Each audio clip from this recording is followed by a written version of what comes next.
Councilmember Dieguez, Here. Councilmember Fernandez, Here. Councilmember Collazo. Councilmember Alvarez is absent. Believe he will be via Zoom participating. Councilmember Ruano is absent, but I believe she's on her way. Vice Mayor Rodriguez Present. and Mayor Sid is absent. He will try to Zoom in as well.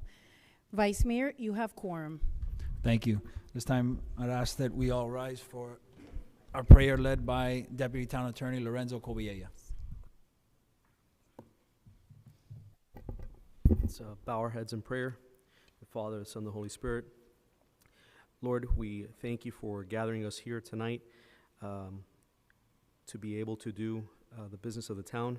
We ask that you grant wisdom to the councilman, to the staff members, to the manager, to the town attorney, to everyone here in this room, that carefully they listen to all the items that are being brought before them, and that they do your will. And we ask this, Lord, in your name always. Amen. Father, Son, Holy Spirit. Remain standing for the Pledge of Allegiance led by Councilman Josh Dieguez.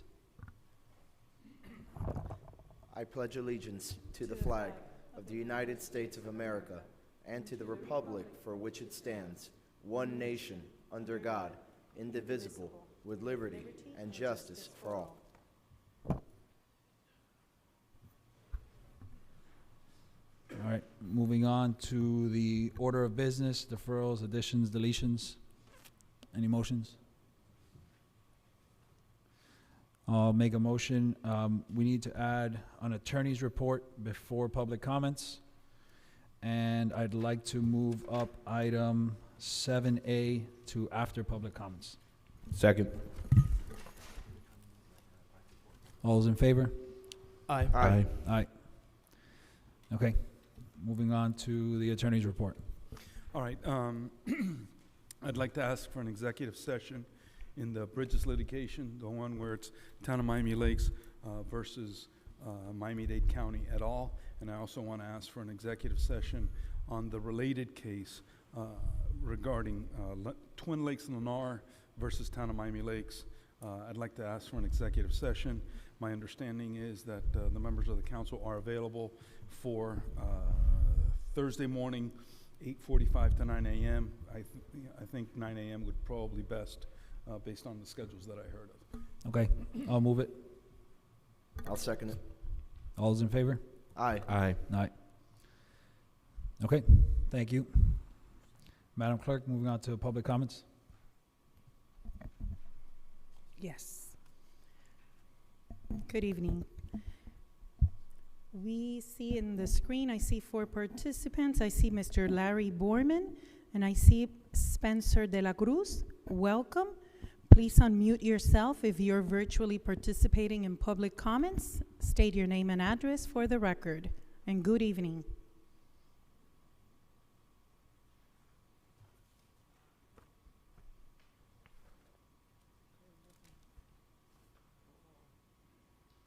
Anyone in the audience who also wants to speak for public comments, you're welcome to approach the podium, state your name and address for the record. Okay, very well. All Mr. right, Vice seeing Mayor. no public comments, going once, going twice, public comments are closed. Moving on to item 7A. Mr. Attorney? Sorry.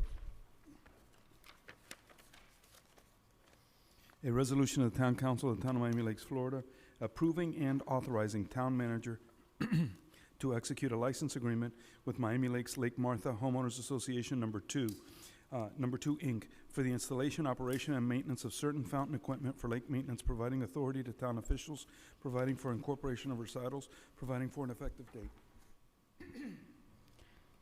Mr. Vice Mayor, just for purposes of the record, let the record reflect that Councilwoman Ruano is in the meeting. Thank you.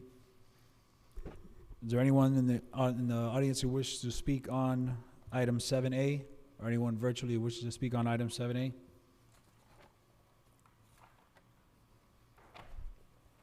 Seeing none, Mr. Deputy Town Attorney, you want to say something about this item, or should we make a motion? Just simply that I want to thank Jeremy and staff who helped coordinate really with Lake Martha. This is the first step. The building's been great in accepting all the necessary permits and getting them through that process. Jeremy in communicating, and this is a license agreement where we're going to allow them to use certain space within these pocket parks so that they can put their equipment and aerate their lake. And so that's what's before you today. Perfect. Any motions? I'll move the item. I'll second it. Any discussion on the item? I do have some discussion. Okay. Thank you, and Councilman I will be brief, and I do see some representatives online and here from the Lake Martha Association. This item was brought forward by them. This was an item where they were looking to the town to help them for the installation of bubblers, and I also want to express my gratitude, not just for council, but for the staff who actually sat in the room, listened to the residents, and made sure that this was done. Hopefully, this will be a template for other opportunities, for other HOAs wanting to do this and move this forward.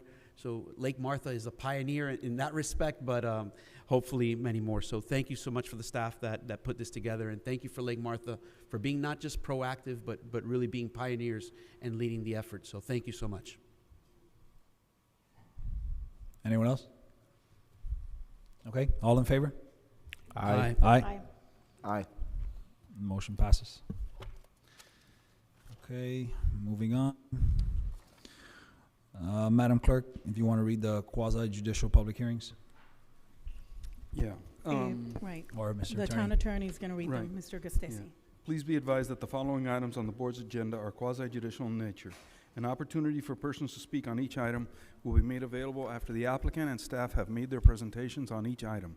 All testimony, including public testimony and evidence, will be made under oath or affirmation. Additionally, each person who gives testimony may be subject to cross-examination. If you do not wish to be either cross-examined or sworn, your testimony will be given its due weight. The general public will not be permitted to cross-examine witnesses, but the public may request the board to ask questions of staff or witnesses on their behalf. Persons representing organizations must present evidence of their authority to speak for the organization. Any person presenting documents to the board should provide the town clerk with a minimum of 10 copies. Further details of the quasi-judicial procedure may be obtained from the clerk. Thank you. So moving on to item A, the applicant. Madam Clerk, should we make the disclosures on the record now? Yes, before Okay. the applicants start. I wanted to disclose that I had conversations with the applicant's attorneys, Mr. Javier Vasquez, regarding this item. I'd also like to disclose that I had conversations with the applicant's attorney, with the applicant and representatives from the Graham companies regarding this item. I would also like to go ahead and disclose that I had a conversation with the applicant's attorney. Madam Clerk, I also had a conversation with Mr. Javi Vasquez as well. Thank you. Same for me. Thank you all. Okay. It's been noted. Thank you. Applicant? Thank you. It's been a while. Good evening to all of you. Mr. Vice Mayor and council members. Javi Vasquez, law offices at 1450 Brickell Avenue, and I'm here on behalf of applicant in item A. I'd like to make a quick introduction of my team, with whom it's been a pleasure to work with on this matter. Mr. Jorge Hernando, Mr. Nick Antonacci, Mr. Ken Tobin, who will be assisting me with the presentation tonight, as well as his partner, Mr. Bo Russ, who's not here tonight. From Schwibke Shishkin, our surveyor, Mr. Mark Johnson, and from the Graham companies, Mr. Luis Martinez and Stu Wiley. Everybody's here, and I just want to say thank you to them as well. This has been quite a road here, and we're here tonight with what we think is a significant improvement to a matter that you guys are all very familiar with. It had a previous approval. You know the property. It's a 4.16 acre property, vacant land located along the west side of Commerce Way at Northwest 146th Street. Graham Company's own property. My client is the contract purchaser. The property was the subject of a 2017 resolution, which was passed and adopted by this council, granting conditional use approval and site plan approval for a proposed assisted living facility. We know it as the Miami Jewish Federation project that was previously approved, and that was never developed. And so we find ourselves here with a new contract purchaser who now returns to the town for consideration of a revised plan in the form of a conditional use permit that is before this council with recommendation of approval from your professional planning staff. And I'd like to take a moment also to thank Susana Alonso and the entire staff of Miami Lakes for tremendous cooperation and assistance in getting us here tonight. What I'd like to do, we want to keep this to a minimum. We know you have several items to consider as well as a ceremony outside. So I'd like to introduce Mr. Ken Tobin that's going to walk you through some slides, talk to you a little bit about the operation. I'm going to then close with a little bit about the conditions of approval, and then we'll respectfully close after that. So I'm going to turn it over to Mr. Ken Tobin. Mr. Vice Mayor, I think we have to swear in all the speakers before we start. Okay. So if you wish to speak tonight, please just raise your right hand. Do you swear to say the truth and only the truth, so help you God? Thank you. It's supposed to be staff first. Thank you, Javi. Okay. Thank you, Mr. Vice Mayor I see. and members of the council. I'm Ken Tobin, architect with Architectural Concepts Incorporated, 2401 West Bay, Suite 503 in Largo, Florida, in between St. Pete and Clearwater. Our firm specializes in senior living facilities. We've been doing senior living facilities for over 40 years. We've got facilities in over 26 states. This is our bread and butter. We've done this all over the place. And it's all part of continuing care facilities, the continuum of life, being from owning your own home to independent living, to assisted living, to memory care, to skilled nursing. It's that whole sequence of age in place. And we are very, very pleased to have been invited into this project, knowing that the Grahams are going to be developing the first part, which is the multifamily and the age restricted and the independent living. And our project will come in and complement that continuum life and complement the development. So I'm pleased to introduce Shores Miami. I'm sorry, I can't see us. All my screens are behind me, so I'm not being rude if I have to turn. You can swing the mic around and then face that way. You can give us your back, it's okay. Can you hear? Okay. Okay, wonderful. Now I figure this one out. All right, as Avi said, we're on 4.6 acres of land just west of Commerce and south of the Governor's Square future development. The building is a 4-story, 181,000 square feet senior facility that incorporates 247 beds of 3 different types of uses, including memory care, assisted living, and skilled nursing components. Out of the 246 beds, assisted living makes up 60 beds, memory care takes up 36 beds, and skilled nursing is 150 beds. It is oriented on the site, and the pointer doesn't work with monitors, by the way, in case anybody wanted to know. But we've oriented the building, and it's completely different from our perspective than the Jewish facility was. We've got a very strong representation towards the community center and a strong pedestrian tie to the community center, an access point to the assisted living component of the building that will tie to the community center as well as wrapping the sidewalk that will continue from the multifamily all the way down through our site. I know it's hard to see without the right pointer, but on the lake side. So we're adding the amenity of the walkway. We're adding a few pergolas. I've got some imagery that I'm going to show you on what that looks like, both from inside and from the lake side as well. So we are really trying to engage the community and engage the residents with this facility. One thing that we did provide at the request of the fire was If you see the green portion along the lake, it's a stabilized roadway with grass pavers, capable of supporting a full fire truck with its outriggers. So we've got 360-degree coverage of fire for this building. We have parking on 3 sides. The main entrance is coming off of 2 points off of Commerce Way. One to the north that you can see right along the property line, and then one to the south that makes a loop around the porte-cochere and the entry feature. One of the things we try to do is align those driveways with the driveways across the street. However, you've got some beautiful oaks there that we didn't want to disturb. So we are leaving those in place. Oh, you're welcome. We're leaving those in place, which means we've got an offset there. We don't think it's enough offset to cause any problems, but that's why there is an offset, is to protect your beautiful existing street tree program that you've got. To the southwest side is our service access. That is where all of our service will come in. You'll see the perpendicular driveway that kind of goes into the corner. That's our service corridor.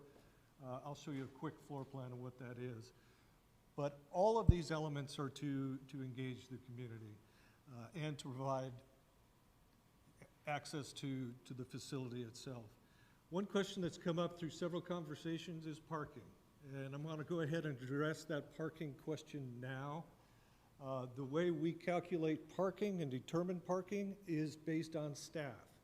And it's staff, the number of staff that they have, the timing of staff, and the timing of the transition between shifts. Now, in this case, what we've looked at in DOS, the way they operate, they typically have 3 shifts. Sorry. That's okay. However, they're all staggered. So there's 153 total employees for this building on the 24/7 operation. So at a peak time, at peak staff change, we need 117 spaces. We are providing 117 spaces at that peak transition time. We don't believe it ever is going to happen. It may, but the way DOS has staggered their shift, we did it on a straight line, but they've got culinary coming in, kitchen staff coming in at a different time. None of this is peak time to the rest of the community. They're coming in 4, 5, 6 in the morning, 7 o'clock shifts, a 3 o'clock shift, a transition. So, and as you know, they can't just empty out the building with one staff and bring in the building with another with 246 residents. So there will be a lot of change and a lot of staggered time. So we've been doing this and studying this for very long. We've worked with DOS, the operator, on how they've operated other facilities that they have in operation. So we believe we are parked not only for the staff, but any other service-related issues, supplies, all of those, visitors as well. Because visitors, we've looked at when visitors are going to show up. Visitors are not going to be coming during one of those shift change, typically, or will they need the additional parking? So we feel very, very comfortable that we've adequately parked this. Moving on, I'm not going to belabor this because I'm going to try to respect time. It's a little hard to see, but this is the first floor. And I just wanted to bring up the first floor for you. Is what you see in the top portion in blue is the first level of assisted living. The green portion is the shared services, back of house, administrative, welcome centers, the lobby, the introduction. And one thing that's important here, what we've designed, and you'll see we don't have an interior shot, the way we design all of our facilities is to engage in the residents and engage in the visitors. So as you come in the front door, you'll be able to see through the building, through the courtyard, all the way out to the lake. And that's very important to us so that you get a sense of community right away. So kitchen is in the corner. Like I said, I can't point, but all that green there is support and welcoming. Second floor, we introduced the memory care in yellow, which is the second floor of the AL portion. And then we issued the first level of the skilled nursing facilities. What's important to know is all these floors and all these functions operate independently, meaning they don't have to go from one floor to another for the services they need on their daily basis. So dining rooms are there, nurses' stations are there, everything is on that floor. So there's only thing that's not is physical therapy that everybody has to share, which is on the first floor. And then real briefly, the second or third and fourth floor is comprised of the assisted living in blue and the additional skilled nursing facilities, third and fourth floor. So, I wanted to introduce the design. It's a traditional design.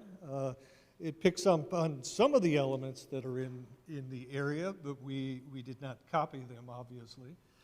But it is a traditional design. What you're looking at now is the porte-cochere leading into the entry and the signature tower that will represent the key element of the facility, and that's a stacked with outdoor patio on 3 level and then a building in the middle. So this is what you're going to see off Commerce as you're driving by. Continuing around the corner, this is the southeast corner of that same shot. So this is as you come through the porte-cochere and exiting out the south drive, this is what you would see as well. The service corridor, on the service side, you'll see the service drive, as well as access to the ground floor kitchen and other amenities. Now, here's what I was talking about. This is the shot from the lake. This is what you'll see from the other side of the lake. You'll see from multifamily. You're going to see the pedestrian pergola. You'll see the pedestrian walkway, and you'll see the courtyard that engages in the community. This is the courtyard I was telling you about. So as you enter the building on the other side, you'll be able to look through the lobby and the welcome center and look through, you see the glass doors, through the courtyard and the water fountain, past the pergola and over to the lake. So it's a beautiful view. We really wanted to get that incorporated with it. Continuing around, now you're starting to be on starting from the multifamily side. The lake is on to your right. The civic center or the community center is off to your left.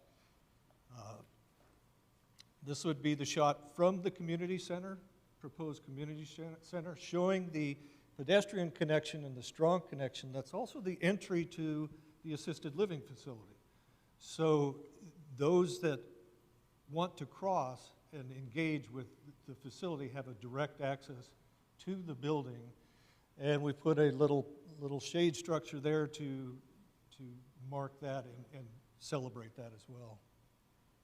Then continuing around, this is the northeast corner of Commerce Way as you circle around the building. And then this would be your entry as you're driving into the building and into the porte-cochere. So we're very proud of the design, very, very harmonious with the community development. I know I've gone very fast, so I'd be happy to answer any questions, but I did want to just introduce this to you, and we're proud to be a part of this project and look forward to having this building and facility and operations here in beautiful Miami Lakes. Thank you. You're welcome. Thank you very much. Don't go far, because they will have questions.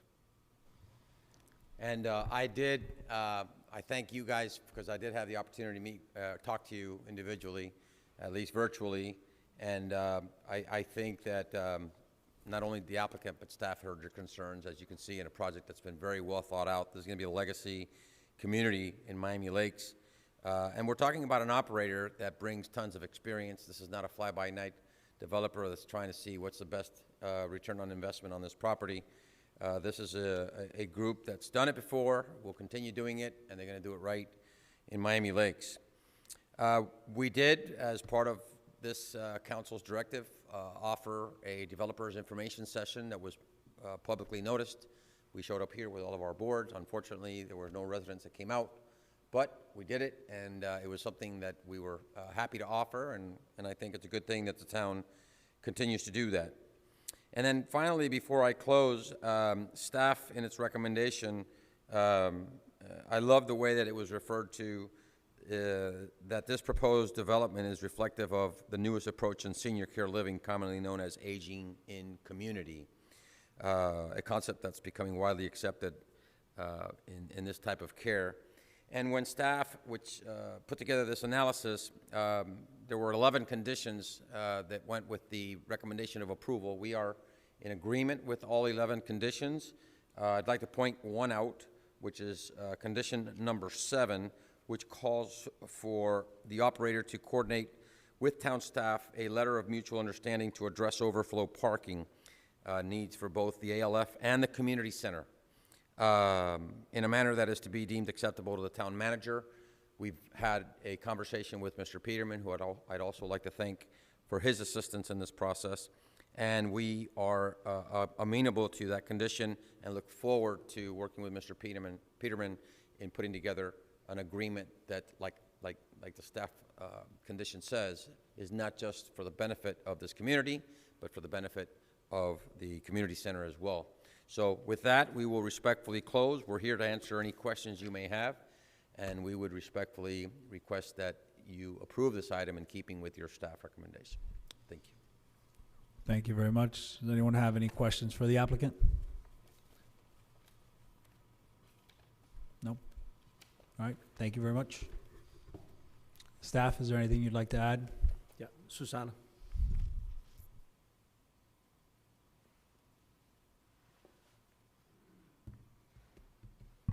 Susana, also for the planning department.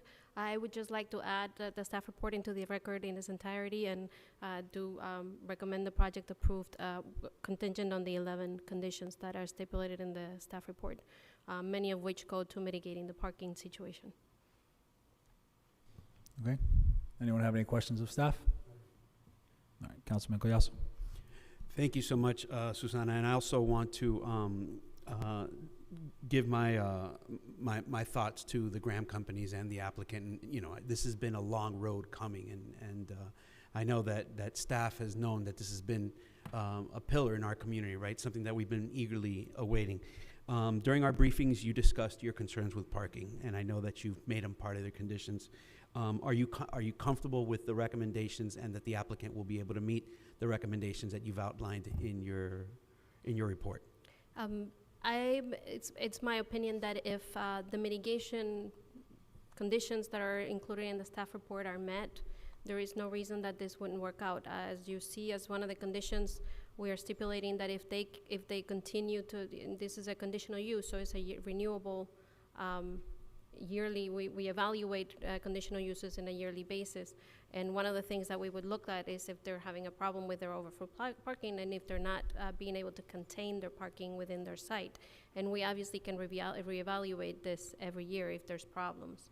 And in that sense, yes, I am comfortable. I think if they do make an effort to bring in some of their staff using the Palmetto Metro Rail station and maybe shuttle them in, either using the freebie or private busing, that can certainly help quite a bit. And that, between that and the stagger shifts and maybe a little bit of an agreement with the next door properties, they can mitigate their big problems. And obviously whenever they have a big development. It seems like the reason that it seems like they have less parking than meets the eye is because I guess economies of scale, when you intensify the use, you don't necessarily have to scale up the amount of staff that you need in a proportional linear way, right? So it's not something that goes straight up in a linear way. It goes a little bit on a curve because there's economies of scale. So it's not that you need so many staff per, and I would love for the applicant to actually explain this a little bit better than I can, but and that's the reason that they need less parking per bed than previous applications did. And that's why their traffic report portrays that they need less parking. That being said, it's still a very intense use for a very small site. And obviously, yes, there will be, they do have a certain number of staff, and there's gonna be visitors, and there's gonna be people coming in and out, and there will be a need for parking. Can we manage some of that overflow using the shuttles, the freebies? A lot of the reason that they're located where they are is also the fact that the senior village is right next door, which is also providing a little bit of economy in the sense of not everybody's gonna drive in. A lot of people are gonna walk in or be driven in like a little golf cart from right next door. And to that end, yes, the reason that they're located where they're located is because of the senior village right next door and because it makes sense mobility-wise. And that's why I can breathe a little easier that yes, these mitigation strategies will probably be sufficient for what they need. And if they're not, we are ready to take into and then evaluate it on a yearly basis. At the same time, I don't want to put the town in a position where there's 1 year where they're not being able to contain their parking, and then we have to reduce their intensity or reduce the number of beds that they're approved for. I would really not like to do that, and that's why we do need to put in the measures now and not wait for things to go awry and to be a problem. But did I make sense? No, it did. Did I answer your question? It did answer my question, Yes. and I just wanted to make sure that it was on the record that in your opinion, they could mitigate that parking situation. What I do like about solution number 7, I believe council highlighted as well, is that that community center is a town amenity, right? And sometimes we know our senior parties can get quite robust, right? And I know our seniors are very eager to get back. So when we have attendance of over 100 individuals, and maybe not all of them carpooled, the fact that we can reciprocate or they can offer us their parking facilities, because I don't believe, at least the way that these numbers are calculated, our residents and senior living communities aren't necessarily driving. Really, this is for staff, for ancillary support services, for physicians, doctors, food deliveries. But the parking is not taken up by the residents. But when we have events at that senior living center, that does require a lot of, I like the fact that we can also have overflow parking in the senior living side. So I think it works out for both sides. What I like is your comfort level with it, the fact that you can revisit this from time to time. It's not going to exacerbate overnight. DOS knows, just like any other operator, it takes time to build up these facilities, so you'll be able to nip things in the bud. I think the worst thing that can happen is that we look at somehow going after the beds or reducing the beds. That Right. is something that I don't think either side or either party wants to get into. So the fact that you guys can mitigate this, and as they ramp up, it leaves enough comfort level for you, so it leaves plenty comfort level for me as well. So thank you. And just to keep in mind also that we also have, our public transportation system is not the best, but we are using what we have, which is freebie and our own little toys that we're putting out. And if we continue to encourage the use of that, and obviously the seniors are the ones that are taking most of the advantage of the freebie service, and if they can beef that up, then that's also wonderful for their own services. Thank you. I have no further questions of staff. Excellent. Anyone else? Councilwoman Romano? Thank you, Vice Mayor. And thank you, Susana, for shedding light on what was one of my questions as well. With regards to condition number 7, the letter of mutual understanding it's going to be presented to the town manager. It will not come back to the council? Whatever alternatives are going to be considered for parking, will that come back to this council? The way it's written, I would have, on behalf of the town, the ability to approve the letter. But if you Do we have any idea of what that might look like? Of what that mitigation might look like? Where there would be in the area available spaces? Do we have? May I, through the chair? Yes. Thank So you. I want to just make sure we're clear about one of the parking issues that we're talking about. Typically, when I hear this type of discussion, it's because there's a parking variance.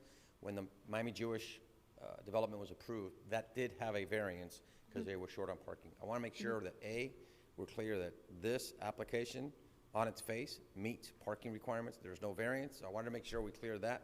And number 2, the safeguards that are being taken into account as it relates to staggered staffing and the letter of understanding that we would enter into with your manager are over and above the parking requirements, and we think that we can come into an agreement that meets not just our needs for overflow parking that we hope we will never need, but as Mr. Collazo just mentioned, overflow parking that we can offer the town for its events. So I just wanted to just clear the air on that, and I hope that you'll give Mr. Peterman the authority and discretion and the trust that we will do the right thing.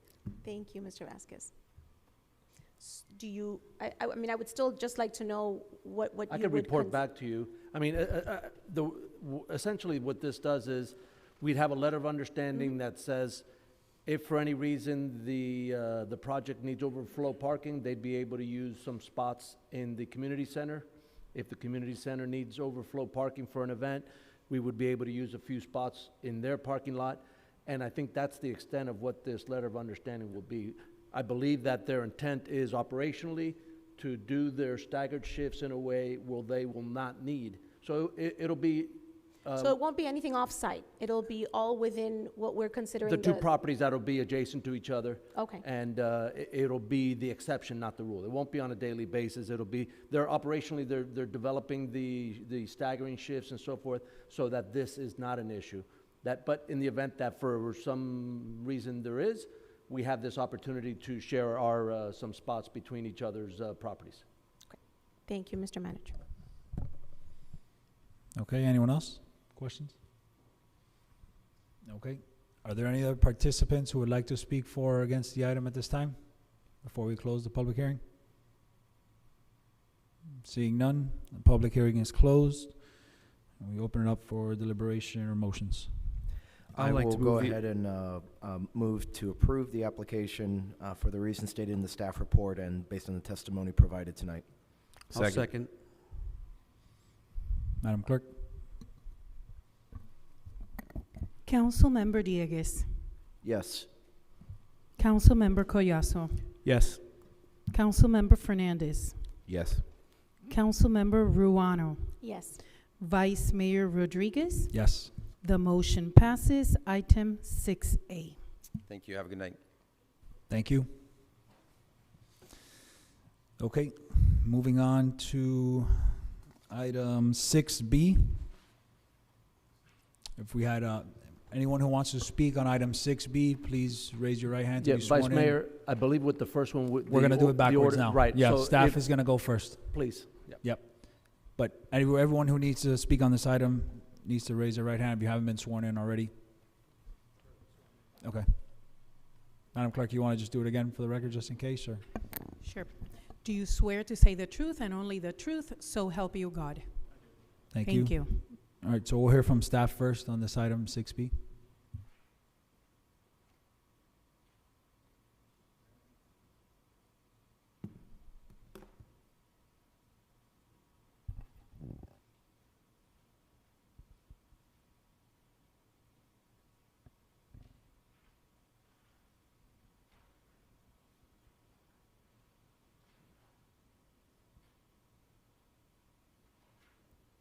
Hold on, I'm making sure I got the right one. Susana Alonso for the Planning Department again. This application is requesting preliminary plat approval and actually a waiver of plat to replat portions of an existing track.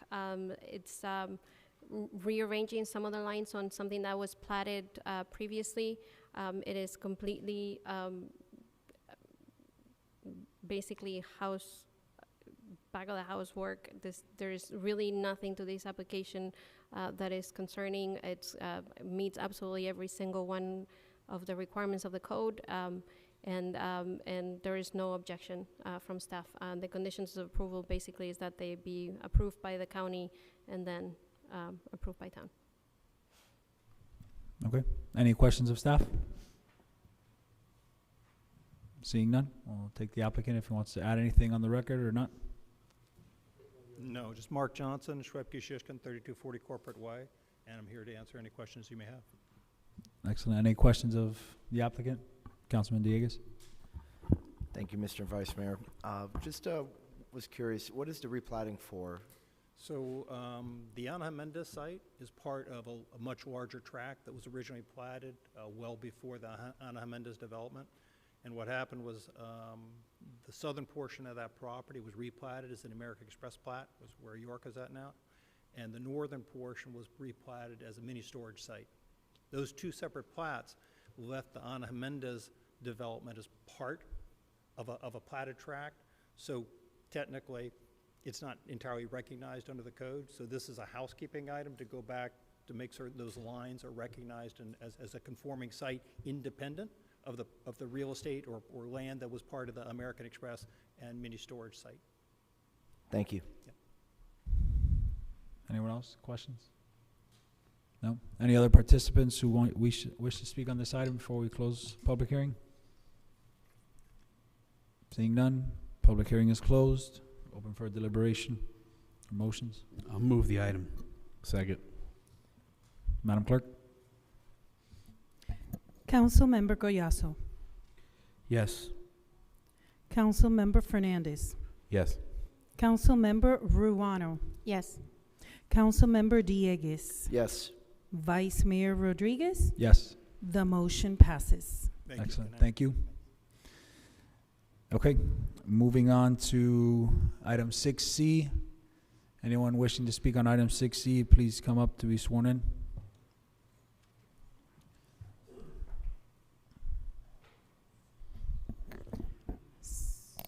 Who else? Oh, okay. I think so, but, I mean, I saw them when I swore them in. So I think you're good to go, and welcome.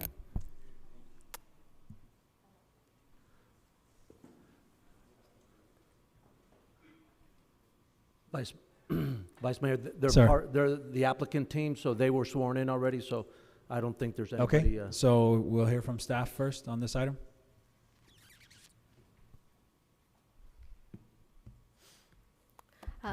This is a two-part item. The first part of the item is a plat. The applicant is requesting a replat of an existing plat to break off 1/3 of the property so that they can develop the second part of the item, which is the site plan approval and the variance.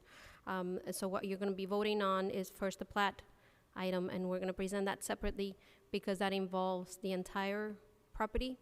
And then we're gonna talk about the second portion, which involves the site plan and the variance approval. And that's why we're gonna discuss it in two pieces. It is, however, the same exact area. The plat area is, it's the property in question, and again, I'm entering the staff report into the record. The property in question is located with the industrial conditional use in 165th Terrace and Northwest 58th Avenue. They are subdividing the property into two lots, Tract A and Tract B, and separate them into, and they were proposing to build on the resulting Tract A. Staff recommends approval based on the conditions enumerated below, and one of the biggest conditions is that some of the encroaching structures on the portion of the lot that is not where they propose on Tract B, there are some encroaching structures from the property next door where the Bank of America is. There's an FP&L vault and some bathrooms and a catwalk that kind of crosses across. This was left over from previous platting. I'm not sure how it got this far without it being remedied. It seems that there was an old instrument that sort of tied them both properties together. We are asking that in order to clear this right now, that they create a document to sort of create an easement between those two properties so that this is a little less ununderstandable. And I believe the applicant is going to discuss that instrument. Okay. Before we move on, Madam Clerk, I'd like to also put on the record that I had conversations with the applicant's attorney, Mrs. Heidi Serra. Noted, thank you. Madam Clerk, I would also like to disclose I had a conversation with the applicant's attorney, Heidi Serra. Madam Clerk, I'd also like to disclose that I had a conversation with the applicant's attorney, Heidi Serra. Congratulations, by the way. Madam Clerk, I also had a conversation with Ms. Heidi Serra. Same. Thank you all. Noted. Please Good proceed. evening, Vice Mayor, members of the council. For the record, my name is Tony Recio with office at 2525 Ponce de Leon Boulevard in Coral Gables. I am joined by Miss Heidi Sarah, who you all know, and very happy that she could join us and take some time away from her young baby, which she should have brought. I'm also joined by James Preacher. He's with the applicant, which you'll hear about in a moment, William Warren Group, and Mr. Ken Carlson, who is the architect for the self-storage facility that's before you. Now, Ms. Alonso went over the plat portion of this. With your permission, can I go through the entire thing just in the initial Absolutely. time? Floor is yours. All right, I'll just walk you through very quickly. So, again, the applicant is William Warren Group. They operate self-storage facilities all over the country. They own and operate them. This is the end user that you're looking at right here. What we're requesting approvals for is a preliminary plat, a site plan, and a variance approval. And now I'll explain what the variance is all about. Essentially, staff is recommending approval of all three of those proposals. There is one condition that Ms. Alonso mentioned that we would like to modify in that, which refers to the encroachments at this location, and I'll just kind of walk you through what's going on here. So generally speaking, the property, yes. So the property's right here between 165th Terrace and 163rd Street. It's got the Bank of America, it's got the Taco Bell, and the Discount Auto Parts. So this is behind that. You know the area. It's a warehouse office area. This location is actually kind of a hole in the donut. Everything around this that you see has been platted at one point. And actually dating back, the reason this encroachment exists has to do with it was developed as one property back in the 70s. In 1982, the county approved a variance to allow the Bank of America piece to be severed from it. Approved a variance to allow those encroachments to exist, so that's why they're there. The one condition on that was before you do anything else, you gotta go get a plat. You have to plat. So this was actually platted back then. Now we're coming in with this. And what we're doing is creating two parcels here, okay? The self-storage facility is up on 165th Terrace, okay? And I'll show you that one. I got it. How about it?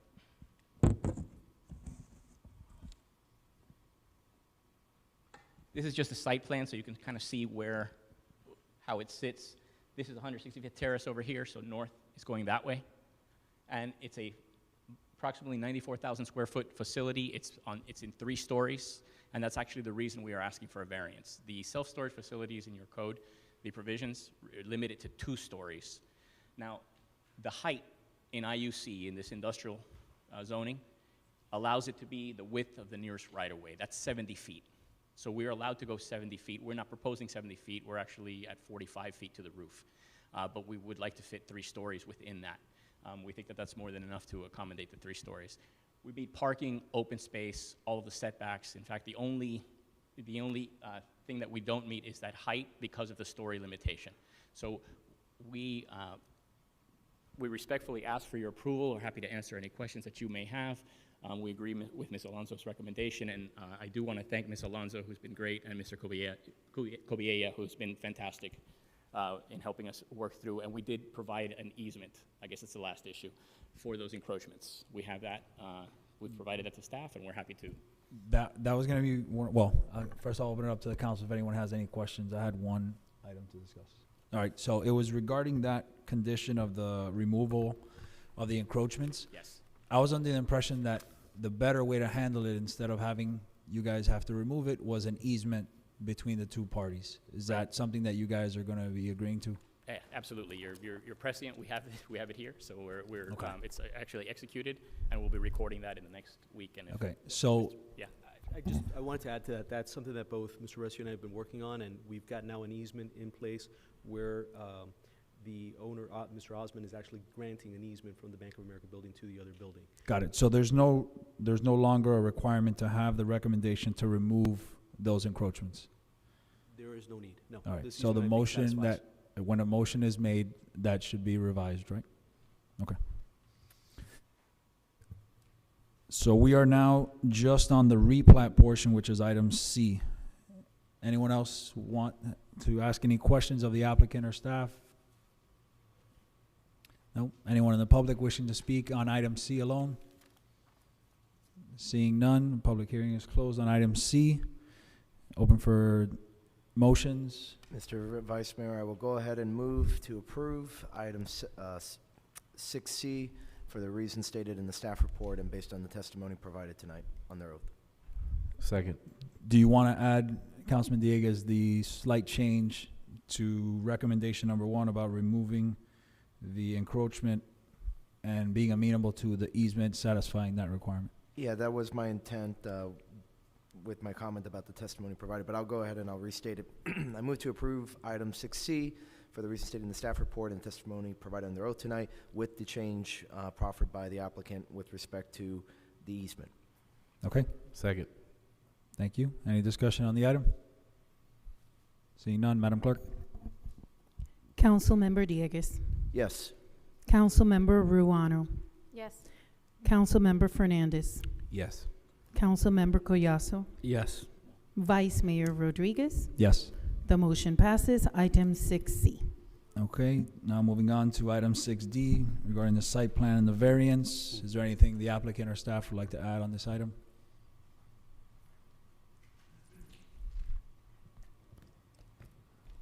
Yes, I would like to address the variance really quickly. Okay. The reason that the variance is warranted is because the code does not necessarily specify, it says 2 stories, but it doesn't say a maximum height. And therefore, yes, you could technically have a 70-story building that is only subdivided into 2 interior-wise. And for that reason, I think the variance is warranted that, you know, how you subdivide the interior of the space is not how you measure height. If it was speaking about a specific exterior height, it would be a different issue, but interior and exterior height should match. And 45 feet is really sufficient for 3 stories. And for that reason, the variance is warranted. Other than that, the building meets all aesthetic regulations. It meets all the requirements as a site plan approval, and it fits beautifully in the surrounding areas. And all signage shall be as part of the separate permit. Yes. Excellent. Okay. Anyone have any questions of staff on the item? And anyone in the public wishing to speak on item 6D? Seeing none, public hearing is closed. I'll Open up move for the item. motions. We got a motion? I'll move to approve item 6D for the reasons stated in the staff report and based on the testimony provided on their oath. And a second? Okay. Any discussion on the item? Seeing none, Madam Clerk? Councilmember Ruano. Yes. Councilmember Collazo. Yes. Councilmember Fernandez. Yes. Councilmember Dieguez. Yes. Vice Mayor Rodriguez. Yes. The motion passes. Item 6D. Okay, moving on to item 8A, Thank you very much. MLBA Gala. No, thank you. Wish you all a great holiday. Excellent. Thank you. Thank you very Likewise. much. Mr. Item Vice Mayor, I 8A, move to, pardon me. Councilmember Dieguez. Yep. I move to waive the rules. A second? Roll call, or unanimous All those in consent? favor? Aye. Aye. Thank you, Mr. Vice Mayor. The Mammal Lakes Bar Association is asking me to make a request that we authorize them, if need be, to go ahead and use the council chambers as part of our annual gala. This would be our first one back since COVID, and because of the unusual circumstances of this year, this seems to be a unique opportunity for us to be able to conserve some of the bar's resources so that we're not overspending and are able to host it here in a central location in our town center. So with that, that is my motion to go ahead and authorize the staff to work with the Mammal Lakes Bar Association to make that happen, to host the event here at Town Hall. Okay, I'll second that. Any discussion? All those in favor? Aye. Aye. Moving on to the manager's report. Item 9. No report, sir. Okay. This meeting is adjourned. Thank you. Have a good evening.